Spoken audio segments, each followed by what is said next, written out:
In the spring of 1944, as Allied armies prepared for the largest amphibious invasion in history, one name was conspicuously absent from the final command structure.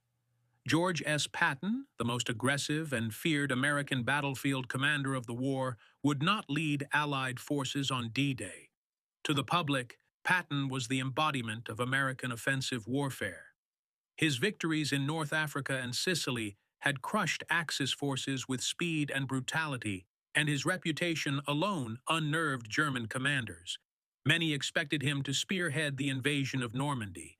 Instead, he was sidelined, watched closely, and deliberately kept away from direct command during the most critical operation of the European war. This was not an accident, nor a simple punishment. It was a calculated decision made at the highest political and military levels, shaped by Patton's brilliance, his volatility, and the unique demands of coalition warfare. D-Day was not merely a battle. It was a fragile alliance operation requiring unity, restraint, and absolute trust between nations. Patton, for all his tactical genius, represented risk as much as strength.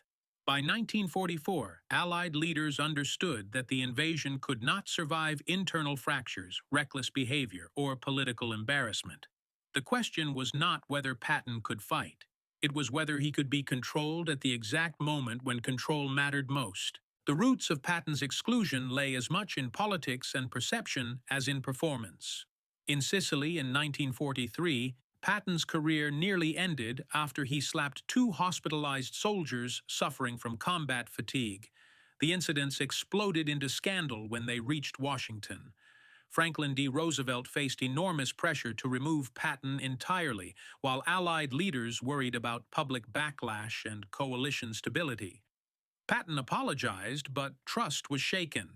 At the same time, the Allies needed a supreme commander who could manage not just armies, but personalities, egos, and national pride.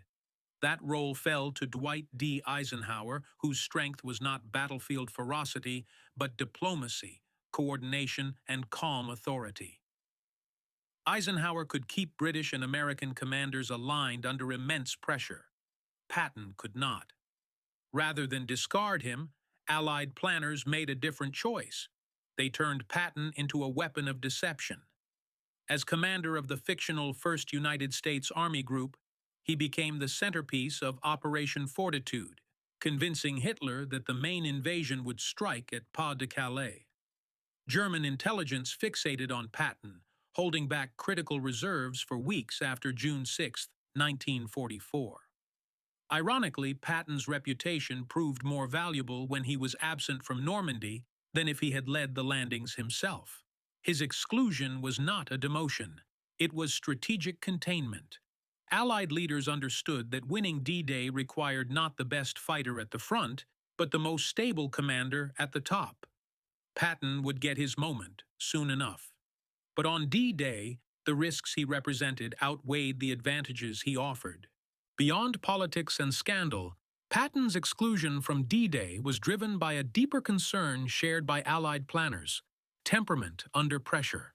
Amphibious landings are among the most fragile operations in warfare.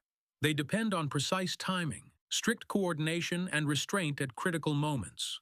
A single premature movement, an unauthorized thrust, or a public outburst could unravel months of planning. Patton's command style was built for exploitation, not patience. He thrived when given freedom to move fast, strike hard, and punish hesitation. D-Day required the opposite. In the first hours after the landings, Allied forces would be vulnerable, disorganized, and tightly constrained by logistics and weather. Commanders needed to hold ground, absorb losses, and resist the urge to chase opportunities until the beachhead was secure. Allied leaders feared that Patton, driven by instinct and aggression, might push too hard too soon. This was not speculation. His earlier campaigns had shown a pattern of outrunning supply lines and testing the limits of coordination. While this made him devastating in mobile warfare, it made him a liability during the most delicate phase of the invasion. D-Day was not about brilliance in maneuver. It was about discipline, restraint, and alliance management under extreme uncertainty. At the same time, the Allies faced a unique challenge that went beyond battlefield command: maintaining unity within a multinational coalition. British and American relations were strained, shaped by competing doctrines, personalities, and political sensitivities. The Supreme Commander needed to balance these forces while absorbing pressure from London and Washington alike. Patton's open contempt for British caution and his blunt public statements made him ill-suited for this role. He inspired fear and loyalty in subordinates, but friction among peers. Eisenhower, by contrast, was trusted precisely because he did not dominate conversations or seek personal glory. He listened, mediated, and compromised when necessary. This made him less glamorous, but far more effective in holding the alliance together. For Roosevelt and the Allied leadership, D-Day was not just a military gamble, it was a political one. A failed landing could fracture Allied unity beyond repair. In that context, Patton's exclusion was not a judgment on his skill, but on the kind of leader required at that moment. His talents were undeniable. They were simply better suited for a later phase of the campaign, when speed and ruthlessness would matter more than restraint. This calculation explains why Patton was neither dismissed nor sidelined indefinitely. Instead, he was deliberately preserved. While Eisenhower managed the invasion, Patton was positioned to exploit success once the beachhead held. Allied planners knew that breaking out of Normandy would require a commander capable of rapid, relentless offense. That commander was Patton. His Third Army was activated only after deception objectives were fulfilled and German reserves were misallocated. When Patton finally entered combat in late July 1944, he did exactly what Allied leaders had anticipated. He shattered German defenses, raced across France, and transformed the campaign into a war of movement that the Wehrmacht could not stop. In retrospect, this division of roles reveals the logic behind his exclusion. Patton was not removed because he was too weak, but because he was too strong in the wrong phase of the operation. D-Day required control. Victory afterward required chaos imposed on the enemy. By holding Patton back, the Allies ensured they had the right leader at the right moment. Patton's enforced absence during the Normandy landings also served a purpose that went far beyond command suitability. It became one of the most effective strategic deceptions of the entire war. German intelligence had long identified Patton as America's most dangerous field commander, a general whose presence signaled imminent offensive action. Allied planners exploited this perception ruthlessly. By assigning Patton command of the fictional 1st United States Army Group in southeastern England, they turned his reputation into a weapon. Dummy tanks, fake radio traffic, and staged movements were all built around Patton's name. German intelligence services, already predisposed to fear him, took the bait. Hitler and the German High Command became convinced that the Normandy landings were a diversion and that Patton would lead the main assault at Pas de Calais. As a result, elite German formations were held back for weeks, waiting for an invasion that never came. During the most critical phase of the Normandy campaign, Patton's absence from the battlefield achieved what even his presence might not have accomplished. It froze German decision-making at the highest level. This deception bought the Allies priceless time. While German commanders hesitated, Allied forces expanded their foothold in Normandy, reinforced their positions, and absorbed the inevitable counterattacks. Had Patton been visible on the beaches, the illusion would have collapsed immediately. German reserves might have been released sooner, potentially overwhelming the fragile Allied lodgment before it could solidify. In this sense, Patton's exclusion was not a sidelining, but a strategic misdirection of historic importance. He was the center of gravity for German expectations. Allied leaders understood that removing him from public view would create uncertainty, but placing him visibly opposite the Pas de Calais would create paralysis. It worked exactly as intended. Even weeks after the landings, German commanders hesitated to redeploy forces south, convinced that Patton's army was still waiting to strike elsewhere. For Patton himself, the role was deeply frustrating. He knew the invasion was underway and that history was being made without him. Yet he also understood, at least intellectually, why he had been chosen for deception. His reputation, carefully cultivated through aggressive rhetoric and battlefield success, had become larger than the man himself. In being held back, Patton was forced to confront the reality that modern warfare was not decided solely by who fought hardest, but by who controlled information, perception, and timing. His moment would come only after the deception had served its purpose. When it did, the results validated the strategy completely. But until then, Patton remained the most powerful commander not fighting the war, his absence shaping events more decisively than his presence ever could. When Patton was finally released into combat in late July 1944, the logic behind his exclusion from D-Day became unmistakably clear. With the Normandy beachhead secured and German defenses stretched thin, Allied command no longer needed restraint. They needed speed, aggression, and relentless pressure. Patton's Third Army exploded into action during Operation Cobra, smashing through weakened German lines and transforming the campaign into a war of movement almost overnight. What had been a slow, grinding struggle in the hedgerows suddenly became a sweeping advance across France. Patton pushed his forces hard, exploiting gaps before German commanders could react, encircling entire formations and capturing vast numbers of prisoners. This was precisely the kind of warfare he excelled at, and it validated the Allied decision to hold him back until the moment was right. Had Patton been unleashed earlier, during the fragile landing phase, his instincts might have caused friction or disaster. Unleashed at the right time, they became decisive. At the highest levels, Allied leadership viewed this outcome as proof that the D-Day command structure had been built around complementary strengths rather than individual brilliance. Eisenhower provided stability, coordination, and political balance during the invasion itself. Patton delivered shock, speed, and collapse once the enemy was vulnerable. Even General George C. Marshall, often cited as a potential alternative supreme commander, played a crucial role by remaining in Washington to coordinate the global war effort. Each man was placed where his talents mattered most. Patton's exclusion was not a rejection of his ability, but an acknowledgement that modern coalition warfare required different leaders at different moments. The invasion of Normandy demanded patience and diplomacy. The breakout demanded ruthlessness. By separating those phases and assigning the right commanders to each, the Allies maximized their chances of success. In retrospect, the question is not why Patton was excluded from D-Day, but why the decision worked so well. It revealed a mature understanding of leadership that went beyond hero worship. The Allies resisted the temptation to put their most famous fighter at the center of the most visible operation.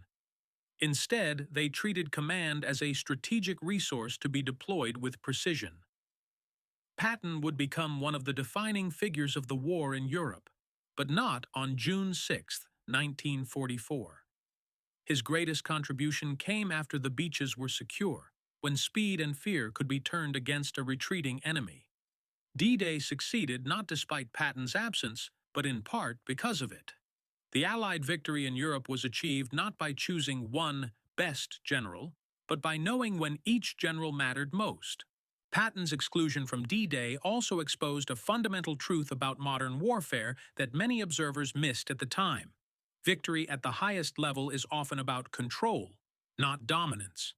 The Normandy invasion required a supreme commander who could absorb failure without panic, manage clashing national interests, and maintain trust across an alliance under extreme stress.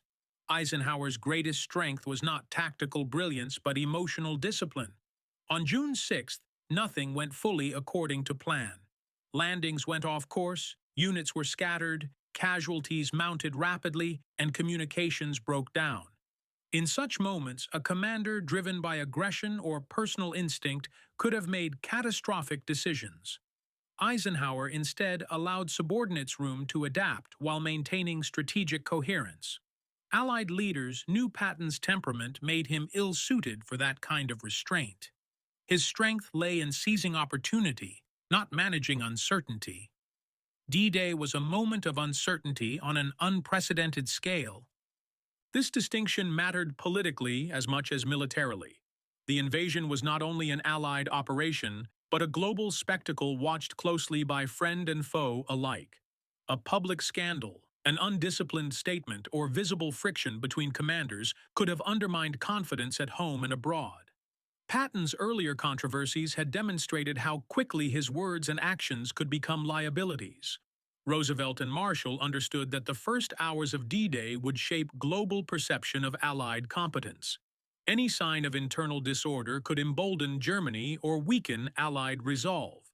Eisenhower's calm demeanor and careful public messaging were essential in maintaining unity during those critical days.